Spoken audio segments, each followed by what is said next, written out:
This what-if request comes from Dylan on what if Frieza's soldiers rebelled against him. The divergence point is after he destroys Planet Vegeta, with Zarbon pondering how whimsically Frieza disposed of some of his most efficient soldiers from his own comment, and that the only things separating his fate from the Saiyans are their battle power and growth, though perhaps thoughts he may have had, which convinced him to not improve. They become paranoia at a ruler far more rash than Code was here, with subtle hints through conversation with those such as Dodoria, making it apparent these sentiments aren't just Zarbon's. Ginyu has no misgivings towards Frieza, until, in display of his admiration through the Dance of Joy, Frieza's more loose, invigorated state of mind from nipping that problem in the bud has Frieza slip up by telling Ginyu his silly poses are an annoyance, someone so competent should stop.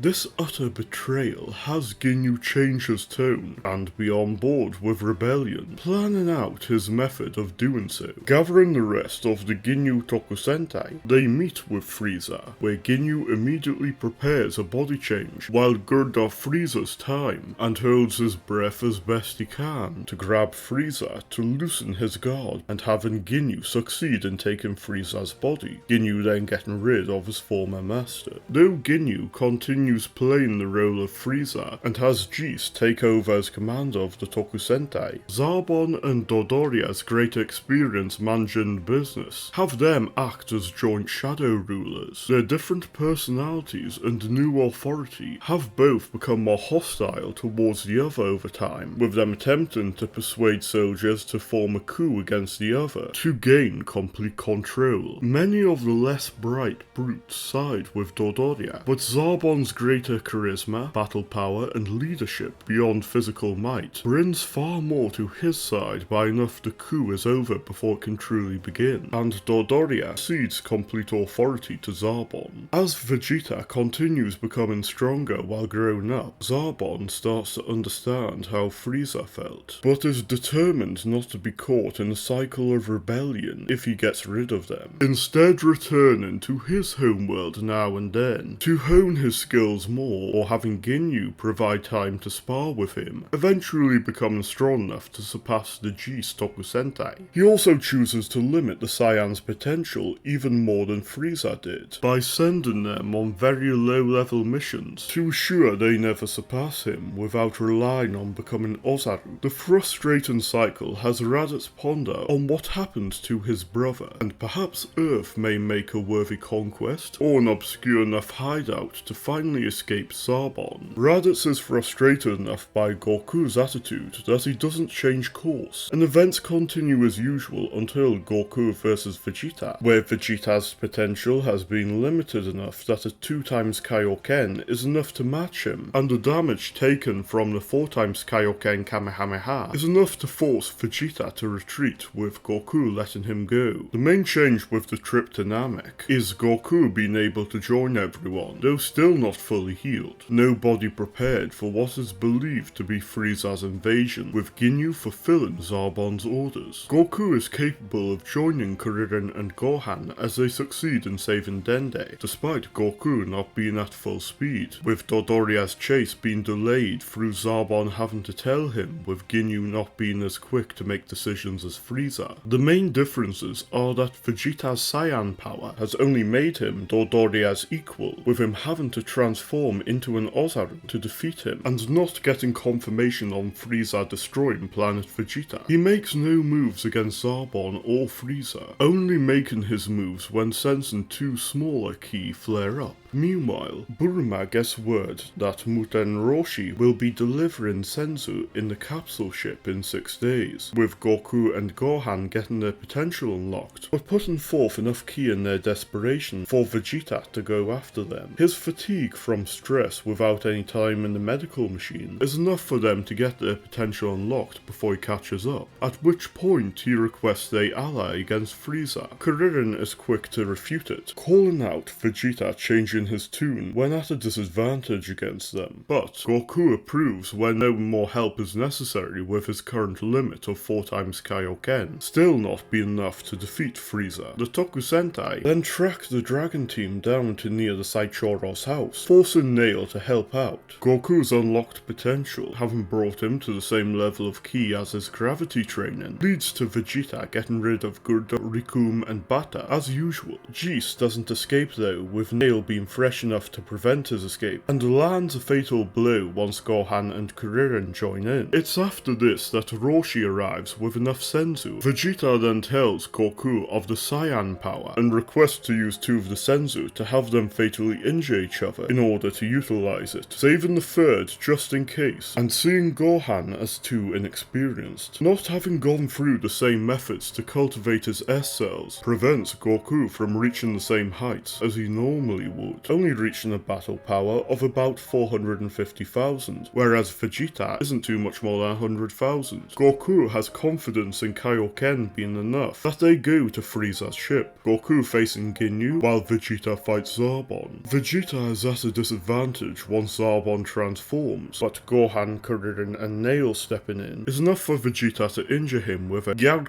before their combined power puts an end to Zarbon's ambitions. It's once getting surpassed by Goku's Kaioken though that, unaware of how to access Frieza's transformations, Ginyu injures himself and body changes before attacking the others, the fatigue from defeating Zarbon allowing him to prove a true threat. Goku's need to survive has the instincts of Frieza's body react by transforming as he overwhelms Ginyu. As Ginyu prepares to switch right back though, Goku grabs a nearby frog and causes Ginyu to suffer his usual fate. The Dragon Balls are then used to revive Piccolo, and when discovering one with the strength of Frieza's body is beyond what the Dragon Balls can change, Goku accepts being stuck in his new body. Now sure that only he can become a Super Saiyan, Vegeta leaves to draw out as much power as he can, while taking over Frieza's territory. The last 2 wishes are used to revive Chaozu and Ten Shinhan, while Earth's Dragon Balls revive all those Ginyu and Zarbon's group slew, Yamcha then being revived on Kaio's request by Muri 130 days later. Sometime later, Cold Dior becomes aware that Frieza has shirked his duties, and Vegeta is now laying claim to his worlds, causing him to act. He takes his time torturing Vegeta into telling him what happened on Namek, after which, when Cold prepares the final blow, Vegeta's feelings of self-loathing at his inability to do better by his own merit than defeating Dodoria has his rage turn inwards, with him achieving the Super Saiyan form. In his arrogance though, he makes the same mistake he'd make to Cold Sun in another time and place, and has nobody to bail him out, as Cold blows up the planet and heads to Earth. The raw potential of Frieza's body, with Goku's mindset and no heart virus drastically changes things. Cold arrives on Earth when knowing destroying the planet wouldn't affect Goku, and assumes the Saiyan wouldn't have the skill to draw out Frieza's full power, only to be humbled quickly. Goku tells him it would be a waste to cut short a talent like Cold, and the same for Vegeta, telling Cold to better himself through Shugyo, while communicating with Kaio to have Vegeta's soul be brought to Earth and revived with Namek's Dragon Balls. These turbulent events also cause Muri to use the 3rd wish to transport Namek to a different part of space, in case Cold were to target them. Cold retakes control of his business, but knowing his place has him reorganize it into a protection racket, rather than cleansing a planet for new owners. He also recalls all remaining soldiers to see if there are any who can draw out his full potential, Abor and Kador proving the perfect candidates. 3 years later, Goku confronts both 17 and 18 for an easy win, telling the pair he's shocked they are stronger than anyone else he's fought, and they could make great use of their abilities if not seeking a destructive path. Still not having enough taste for violence to be beyond redemption, the pair concede with hopes of surpassing him one day. In frustration at the gap between he and the title of strongest widening even further with these 2 additions, Vegeta leaves Earth and heads to Planet Cold, with a request to unite against their common enemy, and clarifying that his alliance with Goku on Namek was against those that had usurped Frieza. Cold agrees when recognizing Vegeta's talent, as they prepare to surpass Goku. In the the years before age 774, Kuririn and 18 eventually talk enough to gain the same connection as normally. Piccolo merges with Kami, both when acknowledging how far he's fallen behind in relevance and at Kami's decreasing lifespan. Tenshinhan becoming elected as the new Kami by Popo. With neither a father or friend, Trunks grows up entitled with a sense of superiority much like his mother used to have, not making good use of his natural talent, until desiring adventure enough to be tutored by Goku, who is glad to, with Gohan being fully committed to studying. Not able to become the Golden Warrior, Gohan instead strikes villains and leaves quick enough for him to become the Satan City Flash, before being given the Great Saiyaman costume. Trunks effortlessly wins the Junior Division with the lack of events, with Cell having Tenshinhan and Chaozu enter, with they in 17 preventing Mighty Mask Killer and Punta from making the cut. Chaozu being there to rig the matches has Tenshinhan instead be fixed to be Shin's opponent, with 17 being matched against Goku, match 7 being Piccolo vs Yamu, and match 8 being Chaozu vs Jewel. To give him an easy win, Tenshinhan desires to test Shin, and is swiftly defeated, inquires who he is, and learns the truth. Gohan's rage at Fidel being defeated by Spopovich has him become a Super Saiyan, being drained as usual, and 17 joining the group in going to find Babidi. 18 bribes Mr. Satan to have him win the Battle Royale as normal. At Babidi's spaceship though, 17 intercepts Dodoria when he attempts to get rid of Kibito, and doesn't get spat on when not wanting his clothes ruined, easily getting rid of him. Babidi sends Pui Pui and Yakon to stall, while he eventually chooses to draw on the feelings of superiority and arrogance still within 17's heart, with his ego not being as strong as Vegeta's, having him submit and fighting against Goku, who shows off the form he's been mastering these 7 years. At the same time though, Vegeta and Cold then arrive on Earth, and make the battle far more chaotic, when revealing they've given 20 years of their life, in a room of spirit and time found on a new world they acquired, Vegeta desiring to use the Dragon Balls for immortality to make up for this, unaware of their current status. 17 decides to team up with Goku, when acknowledging the threat the duo pose to Babidi's ambition, but his best efforts cannot stop Black Cold, his trump card encountering Goku's greater natural talent with the immense time he put into attain it. Golden Goku is outmatched, but the damage dealt is enough to revive Majin Buu, with the mention of this immediately having Cold postpone the battle, as he wishes to see if Buu is as terrible as he heard. Vegeta is the one to test Buu when frustrated at having been treated as irrelevant, with those 20 years having brought him to the level Buu is no match for. Buu's anger at this, and even turning Vegeta into chocolate being fruitless, has him perform a Bunrei before his evil self gains control. Still outmatched, he absorbs Vegeta, at which point Code steps in, seeing he's evolved far beyond fear of Majin Buu's legends, and prepares to wipe Buu out along with Earth. Shin has Kibito bring him and Goku to the Kaioshinkai just in time to avoid being caught, with the Zetor sword being seen as their only hope. This leads to Goku getting his potential fully unleashed and attaining the black form. He then returns to face Cold, where he completely dominates him, seeing the threat he's posed, finally puts an end to him with hopes he can be reborn as someone good. He then has Kibito bring him to Namek to restore Earth and revive all those Cold destroyed, not specifying only the good as Vegeta would though. Brings back Babidi and Buu, with 17 getting rid of both. Trunks bears witness to all this, seeing his father as having none of the noble traits his mother mentioned, losing all ambition to become stronger when seeing the strength of Cold's species as beyond his reach. Without enough Saiyans, Beerus doesn't get involved in Super. Sorbet is able to maintain Cold's territory through Abor and Kador having remained loyal, rather than going to Earth, with Granola using the Dragon Balls to become the strongest in the universe in order to overthrow Sorbet's army, and doing the same with the Heaters. Events on Earth in Super don't occur as usual until Super Hero Goku alone is able to overpower the Gammas and foil Magenta's ambition. In Age 784, Goku faces Code's reincarnation, the Lock, at the 28th Tenkaichi Budokai, and takes him on as a student. 4 years later, an unknown threat to all appears in Cell, whose updated cells from the spy robot and addition of Dabra Vegeta to his composition has him easily absorb 17 and 18 before fighting Goku and Dodoria, though he serves as a tough opponent. Having never gained the cells of Black Goku keeps things competitive, with a combined Kamehameha of Master and Student eradicating the last trace of Cold's evil. It's after this that Popo tells Goku about Oob, who took longer to be reincarnated when not as pure with Vegeta within his being. His God Ki is enough for Goku to be interested in tutoring him, with Oob becoming friends with Dodoria. A year later, in GT's continuity, Goku and Dodoria have their rematch, with Pilaf getting in, but having no idea who the one opposing him is. He instead exclaims he wishes nobody could get in his way anymore, which causes Pilaf to be transported to an empty dimension with nobody in his way. Oob is still there to join Goku and learn more. Things run a lot smoother, with Goku's strength at this point making no opponent a threat to him. Events flow the same as usual until Baby arrives on Earth, where he possesses 18 before targeting Piccolo, cutting his cheek with a Kienzan, and then taking him as a permanent host. Still, this isn't enough to best Goku, who then brings the fight outside the atmosphere, where Piccolo struggles to breathe, and forces Baby out of him, who is then entirely destroyed by a planet-sized Kamehameha. While Piccolo descends to Earth, Kibito helps erase the eggs, while Piccolo seals the ultimate Dragon Balls. When the 17s form the dimensional rift, Goku has nobody to get him out of Hell, and Cell is enough of a challenge that the latter's immortality in Hell chips away at Goku, who is soon sent to Heaven. Though he tries to use his one day to return to the mortal realm, the dimensional distortion prevents Enma from doing so. Meanwhile, Dodoria and Oob oppose Super 17, and though put at a disadvantage when he absorbs some of their ki, 18 exposing his weakness allows Dodoria to finish him off with a Ryuken. With this, Goku accepts his death, with fulfillment as his successor, and former greatest enemy having reached his expectations. Thank you for having watched through all this What If. Request your own in the comments, subscribe to keep updated on that, and check out these older ones. With that, I'll see you later.